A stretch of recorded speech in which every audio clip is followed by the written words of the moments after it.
भी अपने आवेदन में कोई दावा करता है, चाहे वो अपने आरक्षण कोटि को लेकर के, अपने आयु को लेकर किसी भी तरह का दावा करता है, अगर वो हमारे सिस्टम के हिसाब से हमको जब उसको चेक करना है, इनका काम हम डॉक्यूमेंट वेरिफिकेशन के समय ही करते हैं। हम लोग उसको सही मान करके मेरिट लिस्ट बनाए और उस मेरिट लिस्ट के हिसाब से हम लोगों ने डॉक्यूमेंट वेरिफिकेशन के लिए लिस्ट भेज दिया और ये सशर्त रिजल्ट है। अगर डॉक्यूमेंट वेरिफिकेशन में सफल होंगे वो चयनित हो जाएंगे, वो योगदान दे सकेंगे, नहीं सफल होंगे हट जाएंगे।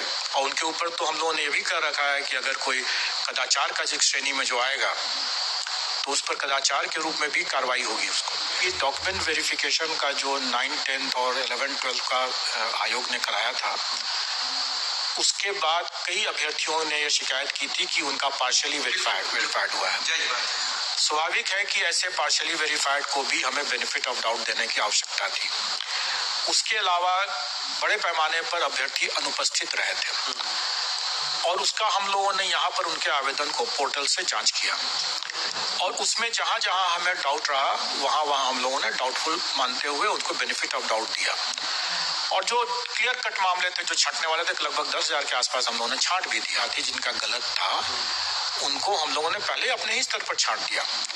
लेकिन आप जानते हैं कि 9, 10 और 11, 12 का जो डॉक्यूमेंट वेरिफिकेशन हुआ तो वो पूर्ण रूप से एक्यूरेट नहीं था, क्योंकि उसमें कई लोग संदिग्ध हो गए थे। कई लोगों का पार्शियली वेरीफाइड हुआ तो उन्होंने शिकायत किया था कि भाई मेरा तो सही होने के बावजूद पार्शियली वेरीफाइड हो गया।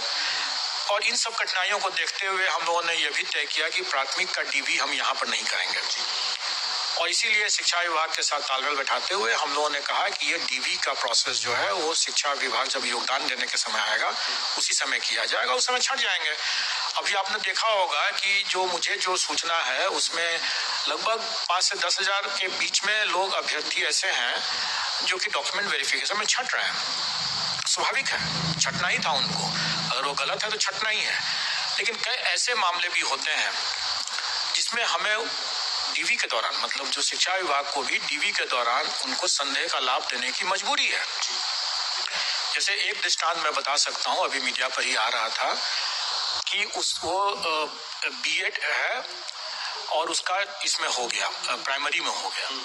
अब अगर उसने अपने दावा में अगर उसने डिप्लोमा भी लिखा होगा, वैसे हमें यह नहीं भूलना चाहिए कि कई 10,000 से करीब ऐसे अभ्यर्थी थे जो बीएड भी थे और डिप्लोमा भी थे।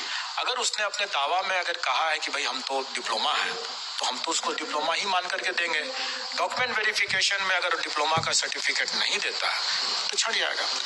इसी तरीके से किसी ने बताया कि कोई कैंडिडेट है जिसका चयन हो गया और STET जो है वो पास भी है लेकिन वो डोमिसाइल बिहार का नहीं है, जबकि STET में ऐसी बातें थी। तब तो ये पहले तो देखना होगा कि STET में उसको कैसे वो प्रमाण पत्र मिल गया। अगर 2019 में मिला तो इसके बारे में तो आवश्यक अनुसंधान जो होगा तब पता चलेगा। अभी हमें क्या करना है, मतलब अभी डॉक्यूमेंट वेरिफिकेशन के स्तर पर यह एक प्राइमा फेसी देखा जाता है कि उसके पास में STET का एक वैलिड डॉक्यूमेंट है और ये देखा जाएगा कि STET का ये वैलिड डॉक्यूमेंट क्या उसने जालसाजी करके प्राप्त किया या उसका सही तरीके से प्राप्त किया, ये आगे अनुसंधान का विषय है और अभी हम लोग उसको रोक नहीं सकते हैं, क्योंकि हम लोग का जो इंडियन लीगल जूरिस्प्रूडेंस है कि हर कोई निर्दोष है जब तक कि वो अपराधी घोषित नहीं हो जाए।